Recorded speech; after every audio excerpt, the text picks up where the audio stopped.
Hello, my beloved students. I am Vijay Kumar from JNV Rowing, and in this video, we will discuss about the quantum number. This is the last video of chapter 2, 11th class chemistry, structure of atom. So let's start.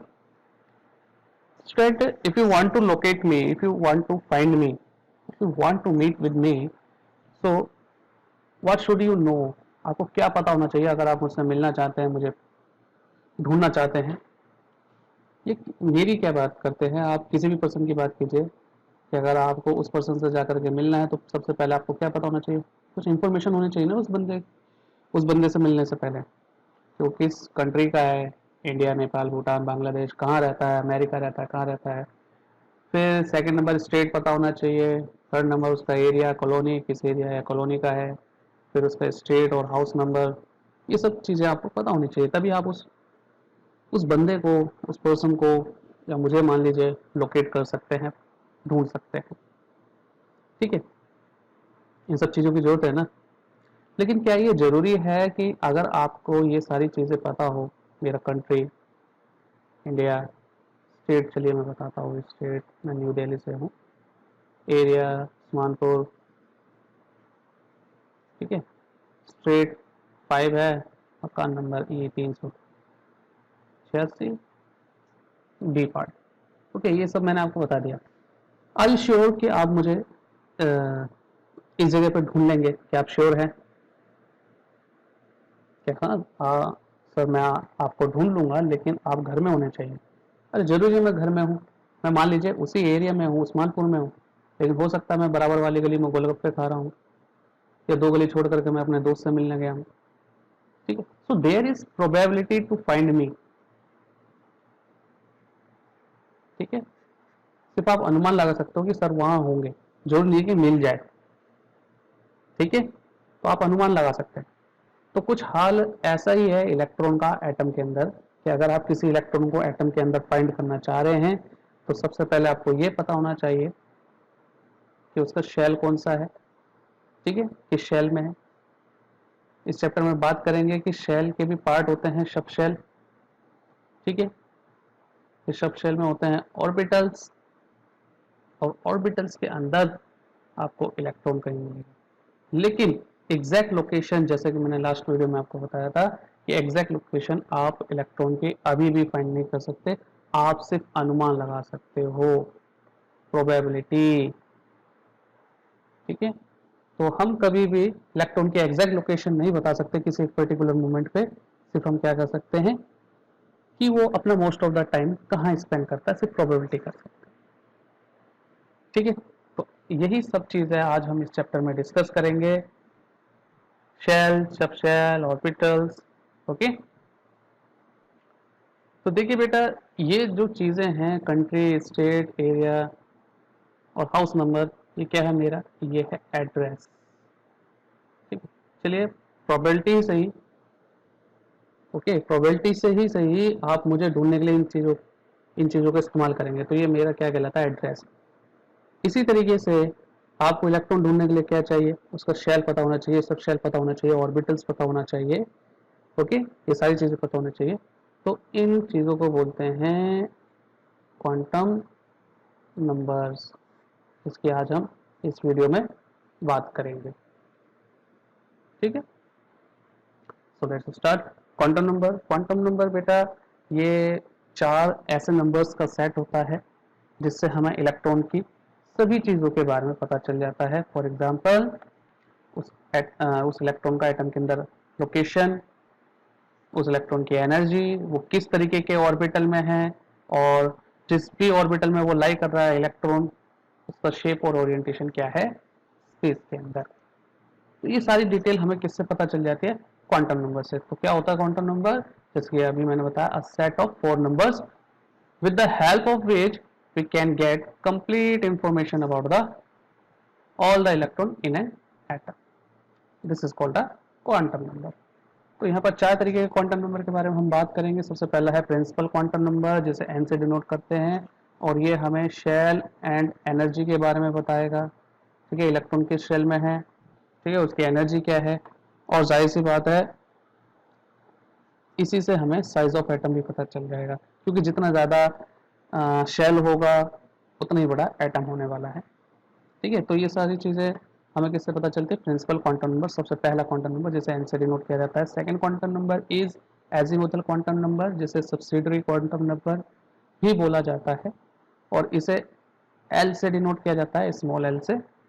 ये हमें किस बारे में बताता है? ये हमें बताता है सब शेल के बारे में, कि शेल के अंदर कौन से सब शेल्स हैं, और shape of electron, electronic cloud.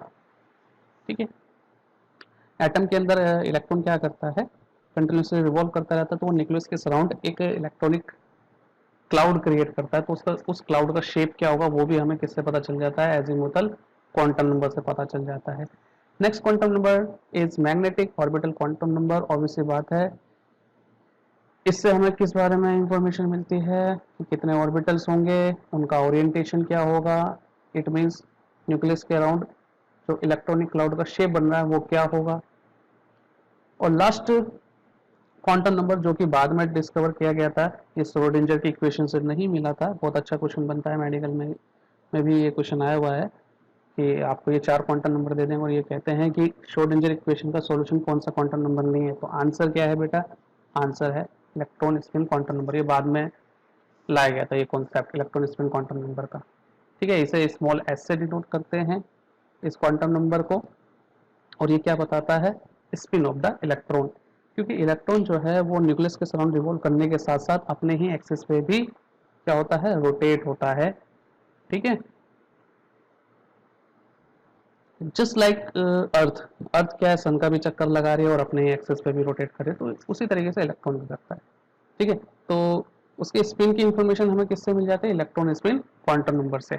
Okay, तो ये हमारे 4 क्वांटम नंबर हैं और इन्हीं को हम इस चैप्टर में डिटेल्ड में पढ़ेंगे। ओके, चलिए स्टार्ट करते हैं।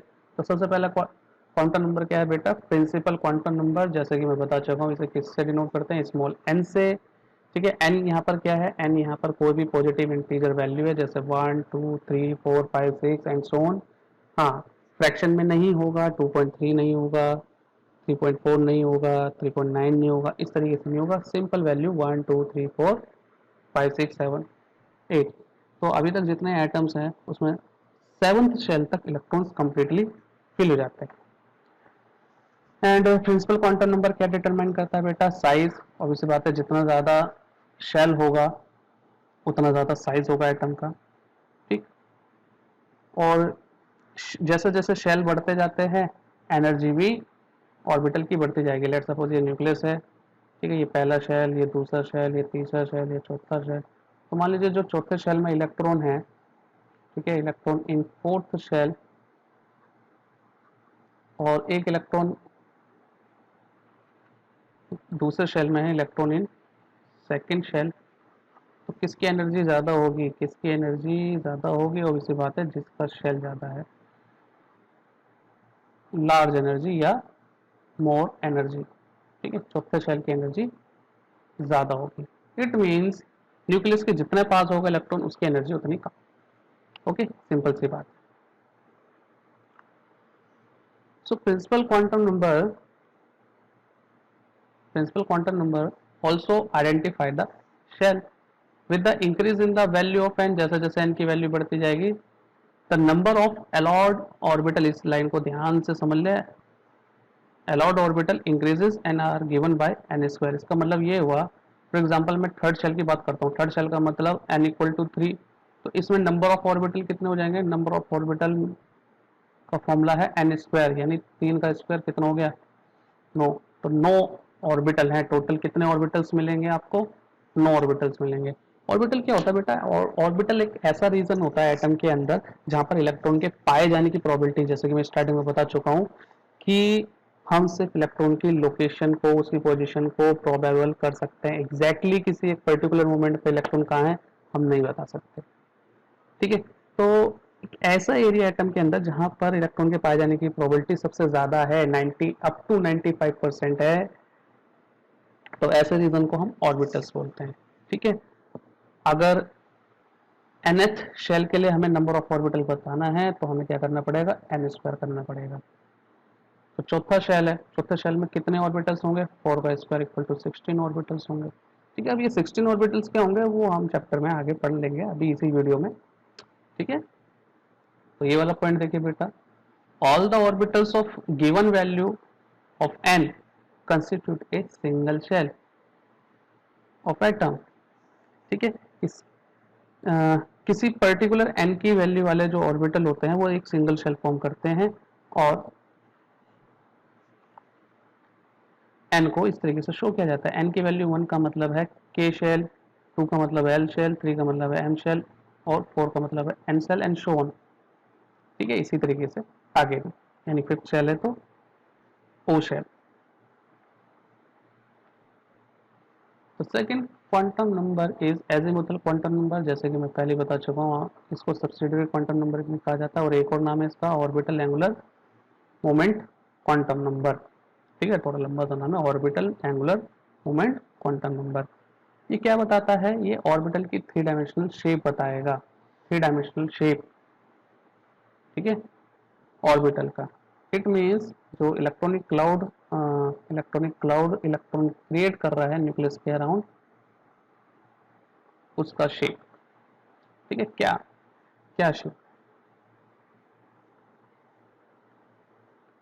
तो इसको किससे डिनोट करते हैं बेटा, स्मॉल एल से डिनोट करते हैं। ठीक है, स्मॉल एल से। अब एल की वैल्यू डिपेंड करती है एन की वैल्यू पे। एल की वैल्यू यानी एजीमुथल क्वांटम नंबर की वैल्यू किस पे डिपेंड करती है, एन की वैल्यू पे, यानी प्रिंसिपल क्वांटम नंबर की वैल्यू पे डिपेंड करती है। अगर मान लीजिए किसी nth शेल के लिए एल की वैल्यू होती है 0 टू n-1, इस चीज को ध्यान से समझना। रुकिए मैं क्लियर करके फिर से लिखता हूँ कि किसी पर्टिकुलर शेल के लिए, nth शेल के लिए जो L की वैल्यू है वो होती है 0 से लेकर के n-1, यानी उस शेल के नंबर से लेकर के -1 तक कर दीजिए। फॉर एग्जाम्पल, चलिए एक एग्जाम्पल लेते हैं। मान लीजिए हमारा पहला शेल है। ठीक है, पहले शेल के लिए n की वैल्यू कितनी हो गई, 1 हो गई। तो यहाँ पर L की वैल्यू 0 टू 1-1, 0 टू 1-1 का मतलब हो गया, क्या मतलब हुआ, 0 टू 0। अब भाई 0 टू 0 ऐसा पॉसिबल नहीं है ना, तो इसका मतलब यहाँ पर एक ही वैल्यू आनी है, बस 0। तो 0 से 0 क्या मतलब है, अगर नंबर लाइन की बात करूँ 0 1 2, 0 से 2 जा रहे हैं तो हाँ भाई ठीक है, समझ में आ रहा है, 3 वैल्यू है। ठीक है, 0 1 और 2। लेकिन 0 से 0 का क्या पर्पज है, 0 से 0 अगेन, तो एक ही वैल्यू हुआ ना, तो वो वैल्यू क्या हो गई, वो वैल्यू हो गई 0। ठीक है, तो इसका मतलब ये हुआ कि फर्स्ट सेल के लिए एल की केवल एक वैल्यू है 0। ये नहीं देखना एल की वैल्यू 0 है, ऐसे देखना है एल की एक वैल्यू 0 है। वही बात करते हैं, अगर n की वैल्यू 2 है, n की वैल्यू 2 है तो l की वैल्यू होगी 0 टू 2-1, यानी 0 टू 1। ठीक है, 2-1 का मतलब हो गया 1। ठीक है, 0 टू 1, यानी l की दो वैल्यू आ जाएगी यहाँ पर, एक तो 0 और एक 1। इसी तरीके से अगर n की तीन, थर्ड शेल की बात करें तो n की वैल्यू 3 है, 3 है, तो l की वैल्यू क्या हो जाएगी, 0 टू 3-1, दैट इज 0 टू 3-1 की वैल्यू कितनी आ जाएगी बेटा, 2 आ जाएगी। तो l की यहाँ पर तीन वैल्यू हो गई भाई, 0 1 और 2, 0 से 2 पहुंच गए ना, तो तीन वैल्यू हो गई टोटल, एक तो 0 एक 1 एक 2। ओके, ये चीज़ है। तो इससे हमें ये समझ में आता है, यहाँ पर L की वैल्यू एक ही दे रखी है, तो फिर मैं कोई दूसरा पेन लेता हूँ। ठीक है, यहाँ पर L की वैल्यू एक ही दे रखी है, तो इसका मतलब ये हो गया कि एक ऑर्बिटल है, सिंगल ऑर्बिटल।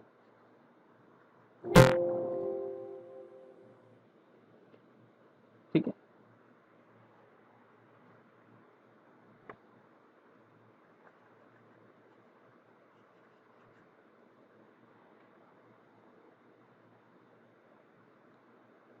तो बेटा अगर L की वैल्यू 0 है, L की वैल्यू 0 आती है तो उसे हम बोलते हैं एस सब शेल।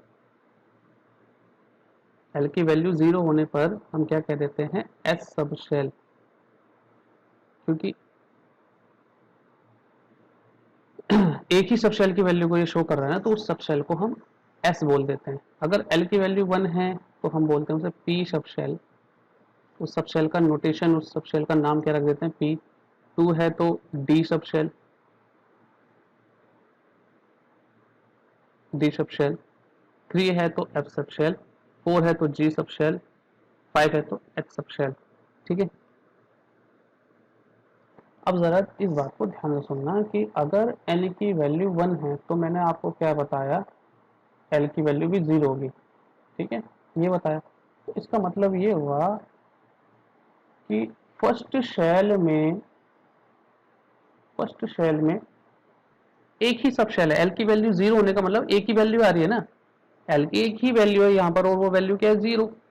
और 0 का मतलब क्या है कि कौन सी सब शेल होगी, एस सब शेल की। फर्स्ट शेल में केवल एस सब शेल होती है। अब बात करते हैं एन की वैल्यू 2 यानी सेकंड शेल की। सेकंड शेल के लिए n इक्वल टू 2 के लिए एल की दो वैल्यू होती है, एक तो 0 एक 1।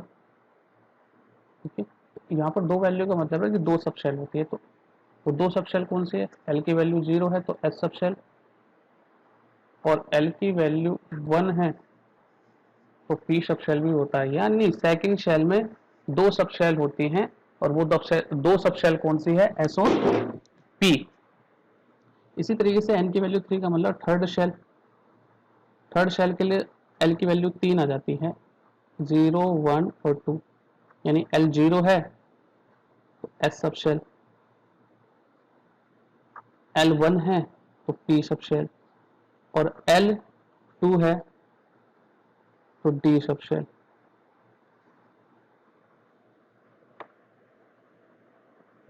ठीक है, तो यानी पहली शेल में एक सब शेल, दूसरी शेल में दो सब शेल, तीसरी शेल में तीन सब शेल। ध्यान रखना, पहली शेल में एक सब शेल, दूसरी शेल में दो सब शेल, तीसरी शेल में तीन सब शेल, और चौथी शेल में चार सब शेल, पांचवी शेल में पांच सब शेल।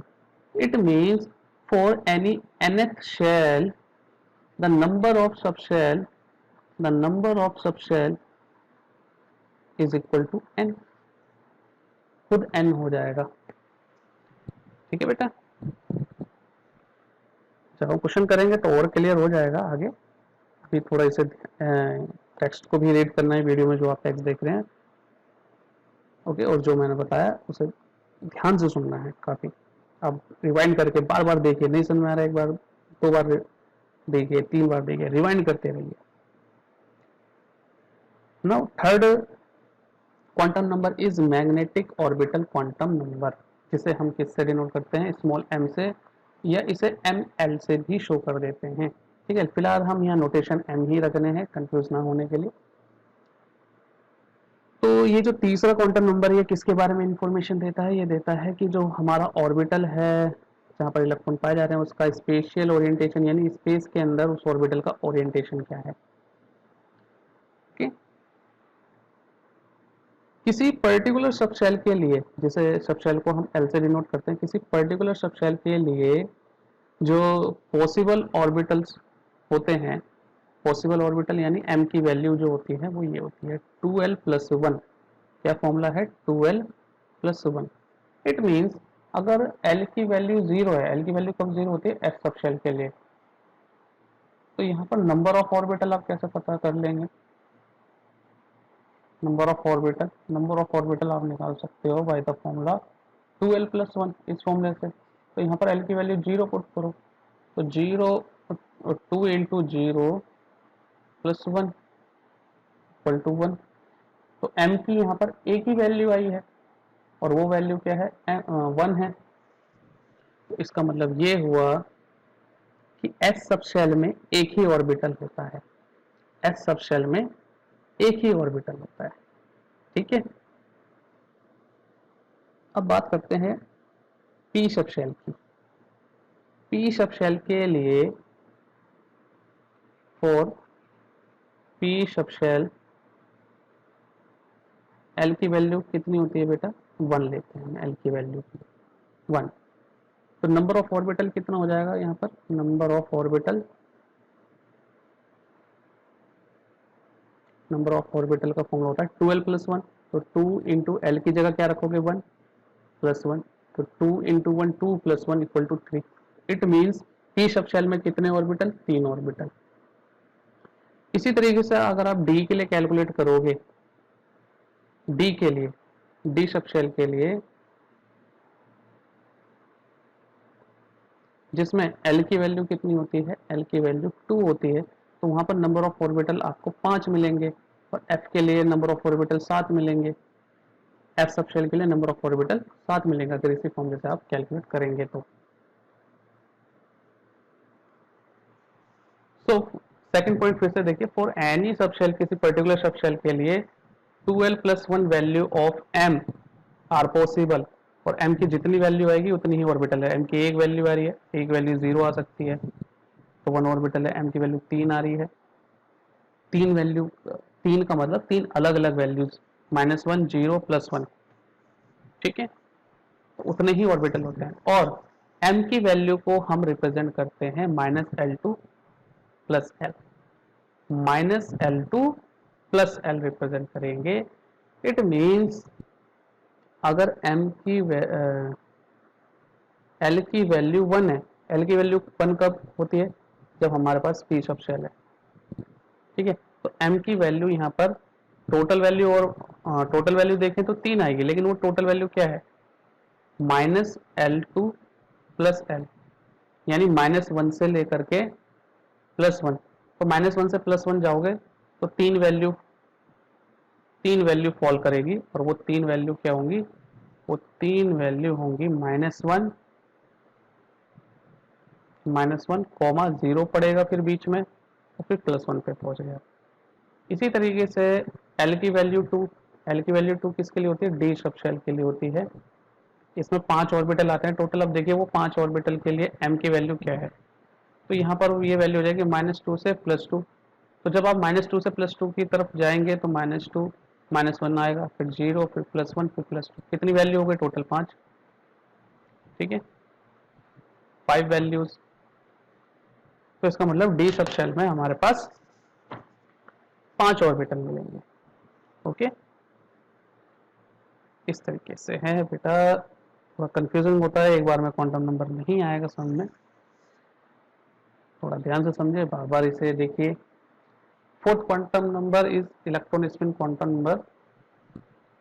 तो जैसा कि मैंने पहले ही बताया कि इलेक्ट्रॉन जो है अपने ही एक्सिस पे भी रिवॉल्व करता है, न्यूक्लियस के साथ रिवॉल्व के अराउंड, तो न्यूक्लियस के अराउंड तो रिवॉल्व करता ही करता है, अपने एक्सिस पे भी क्या होता है, रोटेट होता है, बिल्कुल उसी तरीके से जैसे अर्थ स्पिन करती है सन के अराउंड और अपने एक्सिस पे भी करती है। तो इसका मतलब ये हुआ कि जो इलेक्ट्रॉन है उसमें चार्ज और मास के अलावा, जैसे चार्ज और मास उसकी इंट्रिंसिक प्रॉपर्टी है, इंट्रिंसिक मतलब वो चीज होगी होगी उसके पास, कोई ऑब्जेक्ट है, उस ऑब्जेक्ट का मास होगा, कोई मैटर है उसका मास अपने आप होगा ही होगा, बाय डेफिनेशन ही, जब तक मास नहीं होगा हम बाय डेफिनेशन उसको मैटर बोल ही नहीं सकते, ठीक है। तो इंट्रिंसिक का मतलब होता है कि मतलब जो चीज या जो प्रॉपर्टी पहले से ही है उसके पास। तो इलेक्ट्रॉन के पास चार्ज होता है, ये अपनी उसकी प्रॉपर्टी है, इंट्रिंसिक प्रॉपर्टी है, मास भी है। इसी तरीके से इलेक्ट्रॉन का अपना एक स्पिन भी होता है, स्पिन है अगर वो घूम रहा है तो स्पिन एंगुलर क्वांटम नंबर भी है। क्योंकि यहाँ पर स्पिन दो तरीके की है बेटा, स्पिन दो तरीके की है, और वो दो स्पिन कौन सी है, वो दो स्पिन है, एक तो इलेक्ट्रॉन क्लॉकवाइज रिवॉल्व करेगा, क्लॉकवाइज, ठीक है, ये मान लिया इसके रोटेशन की डायरेक्शन इधर से इधर है, ठीक है, क्लॉकवाइज।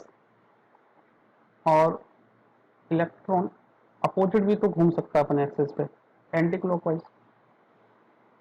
ओके, अब क्लॉकवाइज किसे कहना है या एंटी क्लॉकवाइज किसे कहना है, ये थोड़ा मुश्किल होता है, क्योंकि अगर मैं इसकी बात करूं, इस इलेक्ट्रॉन को मैं अपने सामने से देखूं, फ्रंट साइड से देखूं, तो ये मेरे हिसाब से क्लॉकवाइज है, लेकिन जो इस इलेक्ट्रॉन को पीछे से देख रहा है, बैक साइड से देख रहा है, वो इसके लिए एंटी क्लॉकवाइज है। तो इसलिए हम डिसाइड नहीं कर सकते कौन सा क्लॉकवाइज है कौन सा एंटी क्लॉकवाइज है। बस मैं आपको एक बात बता दूं बेटा कि जिस तरीके से शेल है, शेल के अंदर सब शेल मैंने अभी आपको बताया, सब शेल में ऑर्बिटल्स मिलेंगे, ठीक है। और एक सिंगल ऑर्बिटल में मैक्सिमम 2 इलेक्ट्रॉन आ सकते हैं, मैक्सिमम 2 इलेक्ट्रॉन आते हैं एक ऑर्बिटल में। सिंगल ऑर्बिटल की बात कर रहा हूँ, कि दिमाग में बात रखना कि मैक्सिमम 2 ही इलेक्ट्रॉन आ सकते हैं। कि सर आपको कैसे पता? अरे ये सब क्वांटम थ्योरी के अकॉर्डिंग है, ये ऑलरेडी कैलकुलेटेड होती है। बहुत ज़्यादा श्रोडिंगर इक्वेशन वगैरह जो आई थी, या हाइजेनबर्ग जो इसका कॉन्सेप्ट लेकर के आए थे मिल करके, तो इसमें बहुत ड्रास्टिक कैलकुलेशन होगी, बहुत भयंकर वाली मैथमेटिक्स लगी है। तो उन सब के सॉल्यूशन का रिजल्ट है, आपको सिर्फ क्या है, क्रीम क्रीम बताया जा रहा है, उसका फाइनल रिजल्ट बताया जा रहा है। कैलकुलेशन क्या है, ये कैलकुलेशन क्या है, कैसे करी गई, ये सब आप हायर क्लासेस में पढ़ोगे, और वो मैं यहाँ पर अभी बता भी नहीं सकता, वरना बहुत लेंथी चैप्टर हो जाएगा। क्वांटम केमिस्ट्री अपने आप में अलग ही केमिस्ट्री है, ठीक है। जो केमिस्ट्री आप क्वांटम मैकेनिक्स के अंदर पढ़ते हैं अपने आप में अलग है, बिल्कुल सेपरेट हायर क्लासेस में पढ़ोगे। तो अभी मैं यहाँ पर बात घुमा नहीं रहा, सिंपल हम स्पिन पे फोकस करते हैं, ठीक है। और स्पिन से पहले मैं आपको क्या बात बता रहा था कि भाई शेल होती हैं, शेल के अंदर सब शेल्स होती हैं, ऑर्बिटल्स हैं, और मैक्सिमम एक ऑर्बिटल में 2 इलेक्ट्रॉन है, ठीक है। बिल्कुल इसी तरीके से समझ सकते हो कि कोई होटल है, होटल में अलग अलग फ्लोर हैं, सब शेल फ्लोर हो गया, ठीक है। हर एक फ्लोर पे कुछ रूम्स हैं, और हर एक रूम में सिर्फ मैक्सिमम कितने लोगों को रहने की परमिशन है, 2 लोगों को रहने की परमिशन है, ठीक है। कुछ इस तरीके से समझ लीजिए। तो अब वो जो 2 इलेक्ट्रॉन है उनकी स्पिन अलग अलग होती है। इट मीन्स अगर आप एक को क्लॉकवाइज मान रहे हो, क्योंकि अभी मैंने ये बताया कि प्रॉब्लम क्या है कि हम इलेक्ट्रॉन को कैसे पहचानेंगे कौन सा क्लॉकवाइज है कौन सा एंटी क्लॉकवाइज, क्योंकि अगर कोई इस इलेक्ट्रॉन को इधर पीछे से देख रहा है तो उसके हिसाब से हो सकता है क्लॉकवाइज हो, और मैं इधर सामने से देख रहा हूँ तो हो सकता है एंटी क्लॉकवाइज है। तो तो इसलिए क्लॉकवाइज एंटी क्लॉकवाइज डिसाइड करना बड़ा मुश्किल है। बस इतना ध्यान रखिए कि अगर एक इलेक्ट्रॉन क्लॉकवाइज मूव करो तो दूसरा अपने आप एंटी क्लॉकवाइज मूव करेगा ही करेगा। अगर दूसरे वाले को आप क्लॉकवाइज मान रहे हो तो पहले वाला एंटी क्लॉकवाइज ही होगा, ठीक है। कहने का मतलब इन दोनों इलेक्ट्रॉन की स्पिन अपने आप में अपोजिट होती है एक दूसरे के। तो बाय कन्वेंशनली हम क्या कह देते हैं, जो क्लॉकवाइज मूव कर रहा है उसे हम S equal two plus half से शो कर देते हैं। ये जस्ट एक नोटेशन है, S equal two plus half का मतलब है कि कोई अगर इलेक्ट्रॉन की स्पिन प्लस हाफ बता रहा है तो इसका मतलब है कि वो क्लॉकवाइज बता रहा है। तो ऑब्वियसली बात है दूसरे इलेक्ट्रॉन की वैल्यू क्या हो जाएगी, उसका अपोजिट है, तो माइनस हाफ एंटी क्लॉकवाइज ये रोटेट कर रहा है। या इसके लिए हम दूसरा नोटेशन भी यूज करते हैं, एरो का यूज कर लेते हैं। ये जो ऊपर की साइड एरो का मुंह है तो इसका मतलब है स्पिन अप यानी क्लॉकवाइज, और नीचे की साइड अगर एरो का मुंह है तो स्पिन डाउन, या simply up spin down spin, ठीक है। अप स्पिन में इलेक्ट्रॉन का मुंह ऊपर बना देना, सॉरी ये एरो का मुंह ऊपर बना देना है, और डाउन स्पिन में एरो का मुंह नीचे कर देना।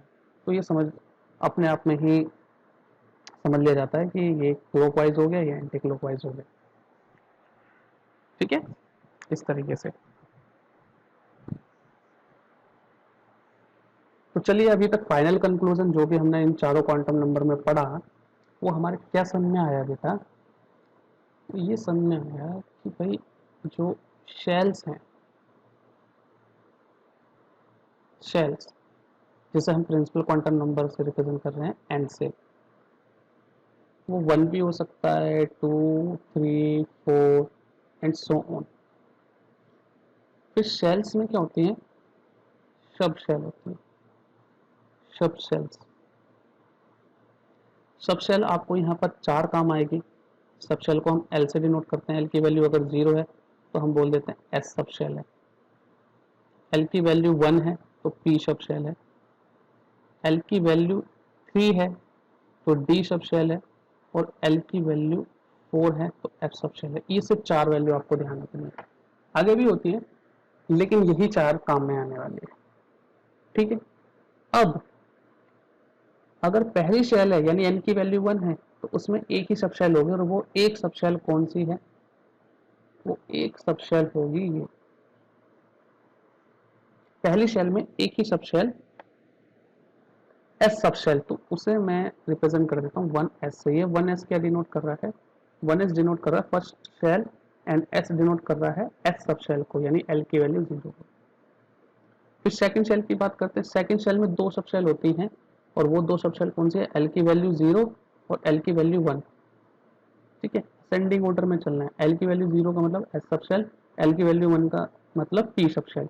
तो यानी सेकंड शेल में दो सब शेल हैं, 2s एंड 2p। ठीक है, 2s और 2p, ये दो सब शेल आ गई। अब थर्ड शेल की बात करते हैं। थर्ड शेल में तीन सब शेल होती हैं, और वो तीन सब शेल कौन सी होगी, l इक्वल टू 0, 1 एंड 3, यानी 3s, 3p और 3d। थर्ड शेल का s sub shell, third shell का p sub shell, third shell का d सब शेल, ये तीनों सब शेल मिलकर के थर्ड शेल का फॉर्मेशन करते हैं। इसी तरीके से फोर्थ जो शेल है हमारे पास, उसमें चार सब शेल होंगी, 4s, 4p, 4d and 4f। इसी तरीके से पांचवी शेल में पांच सब शेल होंगी, 5s, 5p, 5d, 5f, 5g, इस तरीके से करके, है ना।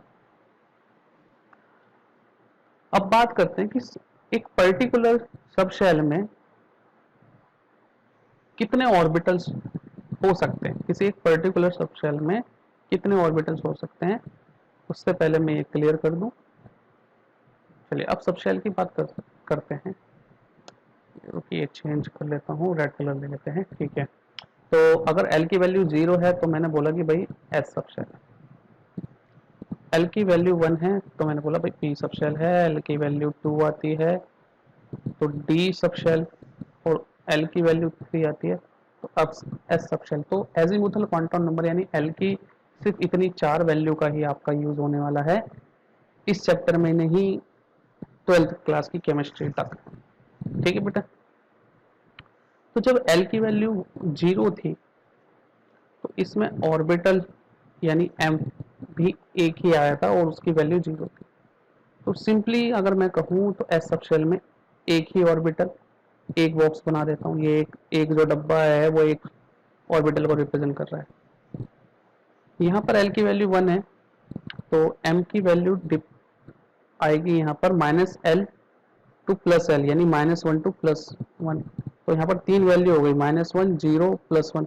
तो ये डिनोट करता है कि p सब शेल में कितने ऑर्बिटल होंगे, तीन ऑर्बिटल होंगे। तो तीन डब्बे बना दो भाई। ठीक है। इसी तरीके से l इक्वल टू 2 का मतलब ये हुआ कि m की वैल्यू -2 से +2 होने वाली है, तो वो वैल्यू हो जाएगी -2, -1, 0, +1 और +2। 1, 2, 3, 4, 5। ठीक है। ये पांच डब्बों का मतलब कि डी सब शेल में 5 ऑर्बिटल्स होते हैं, और इसी तरीके से एफ में 7 ऑर्बिटल्स बन जाएंगे, -3 से +3 तक। 1, 2, 3, 4, 5, 6, 7। ठीक है। तो -3, -2, -1, 0, +1, +2, +3। जैसे चैप्टर 1 का मोल कॉन्सेप्ट है ना बेटा, उसी तरीके से चैप्टर 2 का क्वांटम नंबर है। बिल्कुल नया कॉन्सेप्ट है आपके लिए, तो आसानी से नहीं समझ में आने वाला है। मैं बार बार कह रहा हूँ, इसे थोड़ा ध्यान से देखना है, चाहे वीडियो स्लो करके देखो, चाहे बाद में रिवीजन के तौर पे इस वीडियो को फास्ट करके देख लो। लेकिन अगर एक बार में नहीं समझ में आता, आप दूसरी बार में देखिए इसे। ठीक। तो चलिए अब कंक्लूजन निकालते हैं कि अभी तक जो हमने क्वांटम नंबर पढ़ा उससे हमें क्या बात समझ में आई। तो यहाँ पर कुछ फॉर्मूला है कि अगर नंबर ऑफ सब शेल निकालना है हमें किसमें, nth शेल के लिए, तो मैंने बताया कि भाई शेल का जो नंबर होता है उसमें उतनी सब शेल होती है। शेल पहली शेल है तो एक सब शेल, दूसरी शेल है तो दो सब शेल, तीसरी शेल है तीन सब शेल। तो सिंपल सी बात है, किसी nth शेल के लिए सब शेल कितनी हो जाएगी, 1, सॉरी n, वही n की वैल्यू हो जाएगी। ठीक है।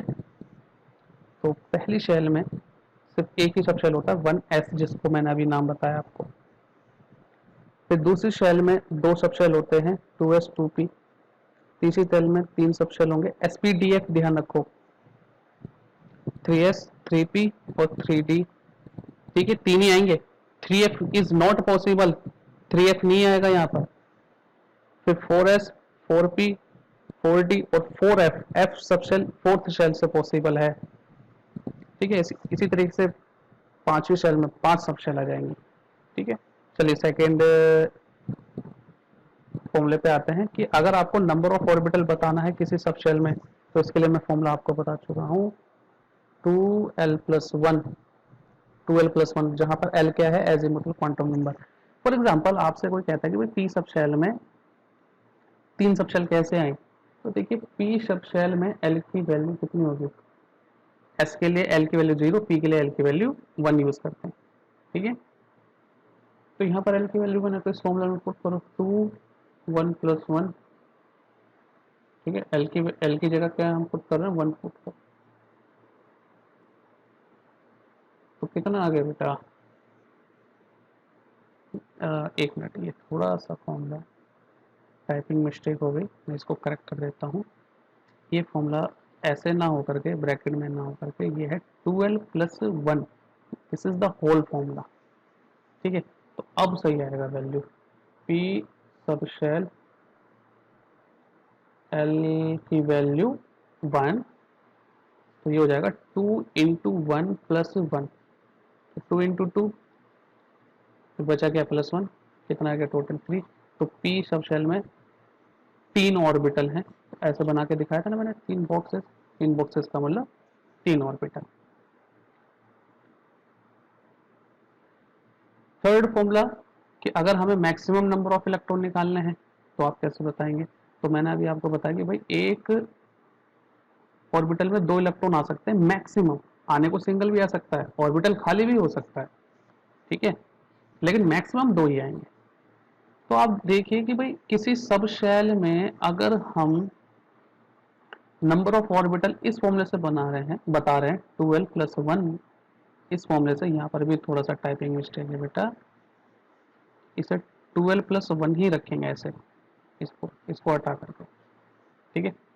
तो इतने हमारे पास ऑर्बिटल है और हर एक ऑर्बिटल में 2 इलेक्ट्रॉन आते हैं, तो नंबर ऑफ इलेक्ट्रॉन किसी पर्टिकुलर सब शेल में फाइंड आउट करने का यही फॉर्मूला हो गया ना, यही था फॉर्मूला इससे पहले, अगर हम इसे करेक्ट कर लें तो, ठीक है, करेक्ट करना ही है। और किसी एन सेल में नंबर ऑफ ऑर्बिटल बताना हो तो सिंपल n² कर दो, और किसी शेल में एन शेल में नंबर ऑफ इलेक्ट्रॉन बताने हो तो इसकी 2 से मल्टीप्लाई कर दो, तो 2n² इज द फॉर्मूला, ठीक है। यानी आपने 9th-10th में क्या होगा, 9th-10th में आप करते थे ना कि फर्स्ट शेल में मैक्सिमम 2 इलेक्ट्रॉन आते थे, दूसरे शेल में मैक्सिमम 8 इलेक्ट्रॉन आ सकते हैं, तीसरे शेल में 18 आ सकते हैं। तो चलिए इस फॉर्मूले से जरा चेक करते हैं कि 18 इलेक्ट्रॉन आते हैं या नहीं आते, क्योंकि भाई थर्ड शेल है, तो नंबर ऑफ ऑर्बिटल आप कैसे निकालेंगे, 3 का स्क्वायर करके, यानी 9 आ गया, ठीक है। अब ये तो नंबर ऑफ ऑर्बिटल आ गया, हर एक ऑर्बिटल में कितने इलेक्ट्रॉन फिट कर सकते हो आप, 2, तो 9 इंटू 2 18, तो इस तरीके से आया ना। तो अब छोटी क्लासेस में आपको ये सारी चीजें डायरेक्ट बता दी जाती थी, ओके। वहां पर आपको सब शेल या ऑर्बिटल का कॉन्सेप्ट नहीं दिया गया, तो वहां पर आपको ऑर्बिट बताया गया था और सिर्फ शेल बताया गया था, ठीक है। तो ये फॉर्मूला ध्यान रखना बच्चों, और ये करेक्शन भी ध्यान रखना, ये वाला 2l+1, ठीक है। और यहाँ पर भी ये फॉर्मूला पूरा हटा करके 2 इंटू 2l+1, ठीक। चलिए अब कुछ क्वेश्चन करते हैं, पहले पेन का कलर चेंज कर लूँ क्योंकि क्वेश्चन ऑलरेडी रेड में है। कह रहे हैं how many sub shells are associated with n=4, यानी चौथा शेल है उसके, इसमें कितनी सब शेल होंगे, तो ऑब्वियस सी बात है, मैं आपको बताया कि जितने शेल का नंबर होता है उसमें उतनी ही सब शेल्स होती हैं। तो क्वेश्चन फर्स्ट का आंसर क्या हो जाएगा, number of sub shell in fourth shell equal to 4। और अगर वो पूछ भी लेते हैं कि कौन कौन से नोटेशन बताओ, तो मुझे पता है भाई 4s 4p यानी फोर्थ शेल में s सब शेल भी है, p सब शेल भी है, d सब शेल भी और f सब शेल भी मिलेगा। चारों sub shell s p d f चारों मिल जाएंगे वहां पर। ठीक है, क्वेश्चन नंबर बी देखिए क्या है। Question number B, how many electron will be present in sub shell having ms। अच्छा, इसको मैं बता दूं, स्पिन क्वांटम नंबर को या तो s से डिनोट करते हैं या ms से। ठीक है, तो ms का ये नोटेशन ये वाला ध्यान रखना है, छोटा होता है। विल बी वैल्यू ऑफ, यहाँ पर आना था minus half for n equal to 4। फिर से मैं क्वेश्चन पढ़ता हूँ, how many electron will be present in sub shell having ms value यानी स्पिन की वैल्यू माइनस हाफ, कितने इलेक्ट्रॉन की होगी चौथे शेल में। तो पहले तो भाई पता कर लो कि चौथे शेल में कितने ऑर्बिटल होते हैं और कितने इलेक्ट्रॉन आ सकते हैं। तो अगर शेल 4 है तो नंबर ऑफ ऑर्बिटल 4 स्क्वायर हो जाएगा, n स्क्वायर वाला फॉर्मूला होता है ना, ये बैक साइड आप देख सकते हैं। ठीक है, ये वाला number of orbital in n shell, तो चौथी शेल है तो 4 स्क्वायर यानी 16, और हर एक ऑर्बिटल में कितना इलेक्ट्रॉन आ सकता है, मैक्सिमम 2 इलेक्ट्रॉन आ सकता है। तो टोटल इलेक्ट्रॉन कितना हो गया, 32 इलेक्ट्रॉन हो गया, 32। ओके, अब 32 में से आधे तो होंगे अप स्पिन वाले प्लस हाफ वैल्यू वाले, एस इक्वल टू, चलिए यहाँ पर क्वेश्चन में ms दे रखा है तो मैं ms कर देता हूँ, ms equal two plus half वाले, और आधे उसके अपोजिट रोटेट कर रहे होंगे, स्पिन कर रहे होंगे, तो यहाँ पर आधों की वैल्यू हो जाएगी माइनस हाफ। तो 32 का आधा 16 इलेक्ट्रॉन क्लॉकवाइज रिवॉल्व कर रहे हैं, तो बाकी 16 इलेक्ट्रॉन एंटी क्लॉकवाइज रिवॉल्व कर रहे हैं। तो हमारे क्वेश्चन में यही तो पूछा था कि माइनस हाफ वाले चौथी शेल में माइनस हाफ स्पिन वाले वैल्यू वाले इलेक्ट्रॉन कितने प्रेजेंट है, तो आंसर आपको मिल गया 16 इलेक्ट्रॉन्स। डायरेक्ट लिख दो, इतनी कैलकुलेशन की जरूरत नहीं, बस कॉन्सेप्ट क्लियर होना चाहिए। तो आप देख सकते हैं साइड में आंसर यही है, पहले का आंसर है, ए का आंसर है 4, ठीक है, और बी का आंसर है 16। ठीक है, ना वन मोर क्वेश्चन है, हालांकि इसमें 3 क्वेश्चन और है, सॉल्व कर लेते हैं, और ये इंपॉर्टेंट है बहुत, तो ध्यान से समझना इसे। सॉल्यूशन फर्स्ट, पहला क्वेश्चन पढ़िए कि एक एटॉमिक ऑर्बिटल है जिसमें n की वैल्यू कितनी है बेटा, 3। ठीक है, एक एटॉमिक ऑर्बिटल जिसमें n की वैल्यू यानी प्रिंसिपल क्वांटम नंबर की वैल्यू 3 है, यानी थर्ड शेल की बात हो रही है यहाँ पर, ये ध्यान रखना है। ठीक है, थर्ड शेल। अभी कह रहे हैं कि थर्ड शेल के लिए जो पॉसिबल वैल्यू है L की और M की, एजीमुथल क्वांटम नंबर और मैग्नेटिक ऑर्बिटल क्वांटम नंबर की जो वैल्यू है वो बताइए, पॉसिबल वैल्यू। तो देखिए बेटा, फॉर n इक्वल टू 3, जब भी n की वैल्यू 3 होती है, the possible value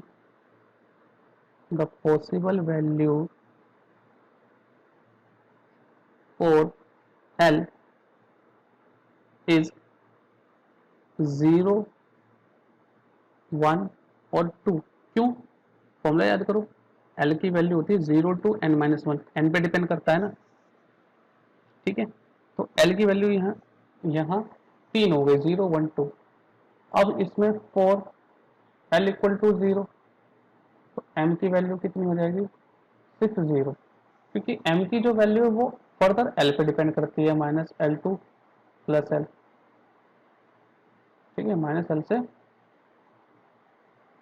plus L पे डिपेंड करती है, तो यहाँ L की वैल्यू जब 0 होगी तो M की भी वैल्यू 0। L की वैल्यू 1 होगी तो M की वैल्यू -1 से +1 होगी, यानी -1, 0, +1। ठीक है, और L की अभी एक वैल्यू और बची है, सेकंड वाली। अगर L की वैल्यू 2 है तो M की वैल्यू -2, 0, +2। ठीक है, तो ये हो गया फर्स्ट का आंसर। सेकंड का आंसर देखिए, ये क्या कह रहे हैं, list the quantum number M and L, यानी एजीमुथल क्वांटम नंबर L भी बताना और magnetic orbital quantum number M भी बताना है। किसके लिए, उस इलेक्ट्रॉन के लिए जो 3D ऑर्बिटल में लाई कर रहा है। ठीक है, स्पिन नहीं बताना यहाँ पर, तो यहाँ पर माइनस हाफ प्लस हाफ से मतलब नहीं कि वो क्लॉकवाइज में या एंटी क्लॉकवाइज में, सिर्फ और सिर्फ M और L की वैल्यू बतानी है 3D में। तो देखिए बेटा, ऐसे क्वेश्चन को करने के लिए आप यहाँ पर ध्यान दें थोड़ा कि 3D का मतलब क्या हुआ। ये जो फर्स्ट ये 3 लिखा हुआ ना, ये किसको रिप्रेजेंट करता है, शेल को। अगर यहाँ पर n की भी वैल्यू पूछी होती तो वो भी आप बता सकते थे इजिली, n इक्वल टू 3, ठीक है। और d क्या रिप्रेजेंट कर रहा है, d रिप्रेजेंट कर रहा है यहाँ पर कि d सब शेल है, और d सब शेल के लिए l की वैल्यू होती है 2, ठीक है। l 0 है तो s सब शेल, l 1 है तो p सब शेल, और l 2 है तो d सब शेल, 3 है तो f सब शेल, 3 है तो f सब शेल, ठीक है। तो इसका मतलब यहाँ पर l की वैल्यू कितनी हो गई, 2 हो गई। और अब m की वैल्यू पूछ रहे हैं, तो m की वैल्यू यहाँ पर m की वैल्यू तो -2 से +2 हो सकती है, तो -2 -1 0 +1 +2, तो आ गए ना हम -2 से +2 तक। हालांकि हमसे l और m पूछा था, लेकिन मैंने आपको n भी करके बता दिया। चलिए इसे क्लियर करता हूँ, थर्ड क्वेश्चन सॉल्व करेंगे। स्पेस नहीं था थर्ड क्वेश्चन सॉल्व करने के लिए, तो यही सॉल्व कर देते हैं। Which of the following orbital are possible, ये अच्छा क्वेश्चन है, थर्ड क्वेश्चन काफी क्वेश्चन आता है इसका, ठीक है, कि कौन से ऑर्बिटल पॉसिबल है, या कभी कभी पूछा जाता है कि कौन से ऑर्बिटल पॉसिबल नहीं है। तो इसके लिए हमारा बिल्कुल क्लियर कॉन्सेप्ट होना चाहिए कि फर्स्ट शेल अगर है तो केवल उसमें एक सबशेल एस सबशेल, तो जिसे मैंने 1s से डिनोट कर दिया है। सेकेंड शेल है तो 2s और 2p दोनों होता है। थर्ड है तो 3s 3p और 3d तीनों होते हैं। चौथा है तो 4 subshell 4s 4p 4d and 4f चारों होते हैं। ऐसे पांचवें में 5 होते हैं। हालांकि उतना आगे हमें जाना नहीं है, हम क्योंकि हमारा जो क्वेश्चन है वो इतने में ही क्लियर हो जाएगा। तो 1p पॉसिबल दिख रहा है क्या, पहली शेल में p सब शेल होता है क्या, नहीं, तो 1p is not possible. 2s, हाँ 2s तो दिख रहा है भाई, होता है 2s सेकेंड शेल में। शेल 2p भी होता है, 2p भी पॉसिबल है। 3f नहीं, 3s 3p 3d है, 3f नहीं होता। ऐसे क्वेश्चन को करने के लिए मैं आपको सिंपल सी वैल्यू बता दूं कि जो n की वैल्यू हमें दे रखी होती है वो l की वैल्यू के इक्वल कभी भी नहीं होती, कभी भी नहीं होती, and never will be equal to l। तो यहाँ तो 3f में थर्ड शेल है यानी n की वैल्यू 3, और f सब शेल है यानी l की वैल्यू भी 3, तो ऐसा नहीं होगा ना। तो सिर्फ क्या एग्जिस्ट कर रहे हैं यहाँ पर, कौन से ऑर्बिटल पॉसिबल है, 2s और 2p हमारा पॉसिबल है, बाकी कुछ भी पॉसिबल नहीं है, ठीक है। Now we will move on the next topic, shape of the atomic orbital. ये जो एटम के अराउंड डिफरेंट डिफरेंट ऑर्बिटल्स है जिनकी मैं बार बार बात किए जा रहा हूँ, ऑर्बिटल्स ऑर्बिटल ऑर्बिटल्स। तो अब हम उनके शेप के बारे में बात करेंगे। सबसे पहले ऑर्बिटल क्या होता है, जैसे कि मैंने बताया कि भाई एटम में सब जगह इलेक्ट्रॉन नहीं पाया जाता, ठीक है, इलेक्ट्रॉन के पाए जाने की एक प्रोबेबिलिटी होती है। तो एटम के अंदर एक ऐसा एरिया जहाँ पर इलेक्ट्रॉन की पाए जाने की प्रोबेबिलिटी सबसे ज़्यादा हो, 90 to 95%। तो ऐसे एरिया को, ऐसे रीजन को हम क्या बोलते हैं, ऑर्बिटल्स बोलते हैं। So you can see the definition here. An orbital is the region of space around the nucleus within the probability of finding an electron of given energy is maximum 90 to 95%। फिर इसका मतलब ये भी हुआ कि अगर कुछ ही एरिया, हालांकि मैक्सिमम होते हैं, कि मैक्सिमम एरिया ऐसे हैं जहाँ इलेक्ट्रॉन पाए जाते हैं, तो कुछ ऐसे भी एरिया होंगे जहाँ इलेक्ट्रॉन नहीं पाए जा रहे हैं या बहुत कम पाए जा रहे हैं। तो बचा हुआ 5% कहाँ गया, ठीक है।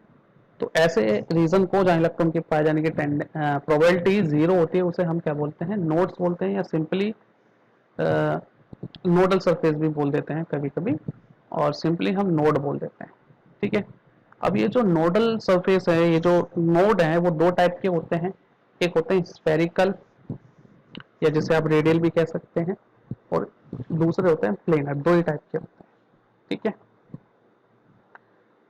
तो आपको ये पहला फॉर्मूला याद करने की जरूरत नहीं है, मैं आपको एक तरीका बता देता हूँ, ठीक है। आप इन्हीं दो चीज़ों से सब सब नोट्स निकाल लो। देखो टोटल जो नोट होता है ना, टोटल नोट वो होता है n-1, यानी आप कहते हैं कि भाई थर्ड शेल है, थर्ड शेल में कितने नोड आएंगे, तो थर्ड शेल में नोड आएंगे 3 माइनस 1 का मतलब 2 नोड्स हैं टोटल, ठीक है, 2 नोड्स हैं। अब उसमें से जो प्लेनर नोड है, प्लेनर नोड वो कितने होंगे, वो डिपेंड करता है एल की वैल्यू पे। यानी अगर मैं यहाँ 3p दे दूं आपको, 3p थर्ड शेल का p सब शेल दे देता हूं, तो थर्ड शेल में तो टोटल कितने नोड्स आ गए, 2 हो गए। और 3p की मैं बात करूं तो यहाँ पर 2 में से प्लेनर नोड कितना है, एक प्लेनर नोड है, तो स्फेरिकल नोड कितने हो गए, बचे हुए नोड कितने हो गए, ओनली 1, ठीक है। तो इस तरीके से आप नोड्स निकाल सकते हैं, ठीक है। फिर से मैं बताता हूँ, मान लीजिए आपको दे रखा है 2s दे रखा है। अब मैं ये पूछ रहा हूँ कि भाई यहाँ पर प्लेनर या स्फेरिकल नोड कितने हैं, तो आप जाते हो सबसे पहले n की वैल्यू पे, 2s का मतलब सेकंड शेल का s सब शेल, तो सेकंड शेल में n की वैल्यू 2 है, तो टोटल नोड्स निकाल लो सबसे पहले। तो टोटल नोड्स कैसे निकालोगे, n माइनस वन यानी 2 माइनस वन इक्वल टू 1, कि सर जी एक नोड है। अब मैं कहता हूँ भैया इसमें प्लेनर नोड बताओ, तो क्योंकि आपने s ले रख आपको s दिया गया है, तो s सब शेल का मतलब l की वैल्यू होती है 0, तो यानी कोई प्लेनर नोड नहीं। टोटल नोड 1 था जिसमें प्लेनर नोड कोई नहीं, तो बचा हुआ स्फेरिकल नोड कितना हुआ, 1 ही हुआ, तो स्फेरिकल नोड 1, प्लेनर नोड 0। तो इस तरीके से करना है बच्चों, ठीक है। तो इसमें हम बात करते हैं एस सब शेल के जो ऑर्बिटल होते हैं, एक ही ऑर्बिटल होता है एस सब शेल का, तो उसे हम एस ऑर्बिटल बोलते हैं। तो जो एस ऑर्बिटल के अंदर इलेक्ट्रॉन के पाए जाने की प्रोबेबिलिटी है, वो न्यूक्लियस से लगभग सभी डायरेक्शन में पाए जाने की प्रोबेबिलिटी, यानी न्यूक्लियस के अराउंड सभी डायरेक्शन में वो रिवॉल्व करता है इलेक्ट्रॉन, एस सब शेल के अंदर अगर है तो इसलिए जो एस ऑर्बिटल का शेप होता है वो स्फेरिकल होता है। मान लीजिए फॉर एग्जांपल ये आपके एक्सिस हो गए, और यहाँ पर क्या है, बिल्कुल सेंटर में क्या है, न्यूक्लियस है, ठीक है। ये रेड वाला जो पोर्शन आपको दिख रहा है, दिस इज न्यूक्लियस, ठीक है। और इसी के अराउंड इलेक्ट्रॉन रिवॉल्व कर रहा है, और आप क्या कर रहे हो, इलेक्ट्रॉन के डॉट को प्लॉट करते जा रहे हो, ऐसे बहुत सा इलेक्ट्रॉन रिवॉल्व करते जा रहे हैं, और उसके डॉट को आप रिप्रेजेंट करते जा रहे हो, आप अलग अलग मोमेंट पे कैप्चर कर रहे हो, थोड़े डॉट आपको बाहर भी मिलेंगे। तो यहाँ पर आप क्या देख रहे हैं कि भाई ऑलमोस्ट जो हमारा इलेक्ट्रॉन है वो न्यूक्लियस के सराउंड सभी डायरेक्शन में पाया जा रहा है, तो इसका जो इलेक्ट्रॉन डेंसिटी है वो आप ऐसे बना देंगे, ये जो ग्रीन कलर का देख रहे हैं, तो ऑलमोस्ट सब जगह पाया जा रहा है। तो इसीलिए एस ऑर्बिटल को हमने क्या बोलते हैं, स्फेरिकल इन शेप, स्फेरिकल होता है, ठीक है। ये हमारा एस ऑर्बिटल है जिसे हम स्फेरिकल शेप में बता रहे हैं। क्यों बता रहे हैं, क्योंकि जब भी इलेक्ट्रॉन एस ऑर्बिटल के अंदर होता है तो न्यूक्लियस से शेल के अंदर वो लगभग सभी डायरेक्शन में पाया जाता है। इसी तरीके से अगर मैं पी ऑर्बिटल की बात करूँ, हालांकि आगे भी बताऊंगा, मैं थोड़ा सा डिफरेंस बताना चाहता हूँ। ये इलेक्ट्रॉन डॉट अगर मैंने बना रखा है, तो मैं यहाँ पर पी के लिए भी रिप्रेजेंट करूँगा। मान लीजिए ये आपके एक्सिस हो गए, हाइपोथेटिकल एक्सिस, ये आपका सेंटर में न्यूक्लियस है, ठीक है। और अब इलेक्ट्रॉन जो है वो जो चाहे 2 या 1 इलेक्ट्रॉन वो पी ऑर्बिटल में है। कौन से ऑर्बिटल में, पी ऑर्बिटल में है। तो यहाँ पर आपको इलेक्ट्रॉन डेंसिटी कुछ ऐसे मिलेगी, ये पी ऑर्बिटल का इलेक्ट्रॉन है। इसका मतलब यहाँ पर जो इलेक्ट्रॉन डेंसिटी है वो न्यूक्लियस के सभी तरफ नहीं है, 2 तरफ है, एक तो लॉब इधर बन रहा है और एक लॉब इधर बन रहा है, तो ये पी ऑर्बिटल का शेप है। डम्बेल शेप बोलते हैं इसे, डम्बेल, तो डम्बेल होते हैं ना, जिम वगैरह जो करते हैं, डंबल शेप का, बीच में से डंबल पतला होता है, साइड से चौड़ा होता है। हालांकि एग्जैक्टली डंबल नहीं है, डंबल तो कुछ ऐसा होता है, ठीक है, ऐसे डंबल जो उठाते हैं, ठीक। तो बीच से ये पतला है, तो यहाँ पर भी देखिए बीच से ये पतला है, और किनारे किनारे ये इलेक्ट्रॉन, ये क्या है, ये इलेक्ट्रॉन पाए जा रहे हैं, ये सारा एरिया इलेक्ट्रॉन डेंसिटी को डिनोट करता है। तो अभी फोकस करते हैं एस ऑर्बिटल में। एस ऑर्बिटल में सभी डायरेक्शन में न्यूक्लियस के आसपास चारों तरफ इलेक्ट्रॉन पाया जाता है, तो इसलिए वो स्फेरिकल होता है, सिमेट्रिक होता है। तो एस ऑर्बिटल का शेप बेटा कुछ ऐसा होता है। अगर मैं बात करूं 1s ऑर्बिटल की, तो है तो स्फेरिकल। 2s की भी बात करूं, वो भी स्फेरिकल है, लेकिन भाई ये सेकंड शेल है ना, सेकंड शेल बड़ी होती है, तो इसलिए ये स्फीयर बड़ा है। अगर 3s आएगा तो वो 3s 2s से भी बड़ा होगा। 4s की बात करेंगे, यानी फोर्थ शेल के एस सब शेल की बात हम करेंगे, तो उसका जो शेप है, स्फेरिकल शेप है, वो और बड़ा होगा। तो यानी स्फेरिकल तो सारा ही होता है, चाहे 1s हो, 2s हो, 3s हो, 4s हो, सारे स्फेरिकल है, बस साइज में छोटे बड़े का फर्क है, ठीक है। तो ये एस ऑर्बिटल, ठीक है बेटा। इसी तरीके से पी ऑर्बिटल की बात करूं, तो पी ऑर्बिटल में अगर इलेक्ट्रॉन है तो वो 2 लॉब्स में पाए जाते हैं, और वो दोनों लॉब्स अपोजिट डायरेक्शन में होते हैं न्यूक्लियस के। तो इस तरीके से एक डंबल शेप क्रिएट हो जाता है, ठीक है, एक डंबल शेप, देख सकते हैं आप, डंबल शेप क्रिएट हो जाता है।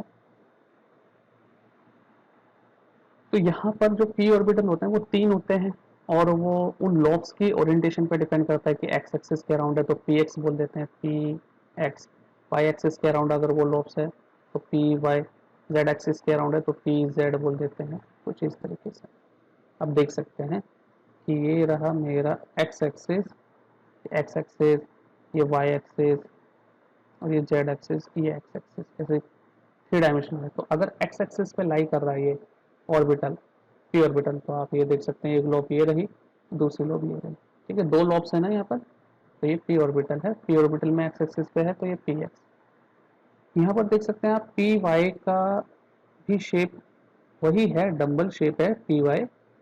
क्यों बोल रहे हैं पी वाई, क्योंकि वाई एक्सिस पे है इस बार डंबल। अगर डंबल जेड एक्सिस पे है, जेड एक्सिस पे, तो पी जेड, शेप सबका सेम है, डंबल शेप है, बस उस डंबल का जो पोजीशन है, एक्सिस है, वो अलग अलग है, अलग अलग अलाइंस, अलग अलग एक्सिस पे अलाइंस डंबल है, ठीक है। तो p x, p y, p z. इसी तरीके से अगर मैं बात करूं 2p की, 1p तो होता नहीं है, तो 2p का मान लीजिए ये डंबल शेप ये है, तो 3p का और बड़ा होगा तो वही शेप, लेकिन और बड़ा होगा। 4p का डंबल शेप और बड़ा होगा, इस तरीके से। फिर बात करते हैं डी की। डी सब शेल में 5 ऑर्बिटल होते हैं, m की वैल्यू -1 से +2 होती है, ठीक। तो ये जो m की वैल्यू 5 है, वो ये क्या डिनोट करती हैं, वो डिनोट करते हैं कि डी सब शेल में 5 ऑर्बिटल्स होंगे, और उनके स्ट्रक्चर ये रहे, ठीक है। लगभग 4 स्ट्रक्चर सेम है, 1 2 3 4। ये 5वां जो स्ट्रक्चर है वो थोड़ा अलग है बाकी स्ट्रक्चर से, तो इनके स्ट्रक्चर पूछे जाते हैं। इनको बोला जाता है boundary surface diagram, boundary surface diagram बोला जाता है, या इन्हें कॉन्टर डायग्राम भी बोला जाता है, कॉन्टर डायग्राम, ठीक है। ये डायरेक्टली भी क्वेश्चन आता है कि शेप बनाइए भाई, डी वाई एक्स और वाई जेड ऑर्बिटल का शेप बनाइए। तो इसमें मैं डिफरेंस बता देता हूँ आपको, क्या डिफरेंस है। तो देखिए बेटा, जो डी एक्स वाई है, डी एक्स वाई, इसमें एक्स और वाई के बीच ये लॉब्स आ रही हैं, यहाँ पर 4 लॉब्स होती हैं, ठीक है। डी एक्स वाई में एक्स और वाई एक्सिस के बीच में, इन बिटवीन द लॉब्स आती हैं। इसी तरीके से डी जेड एक्स में, डी जेड एक्स में एक्स और जेड एक्सिस के बीच लोब आ रही है, डी वाई जेड में वाई और जेड के बीच आ रही है।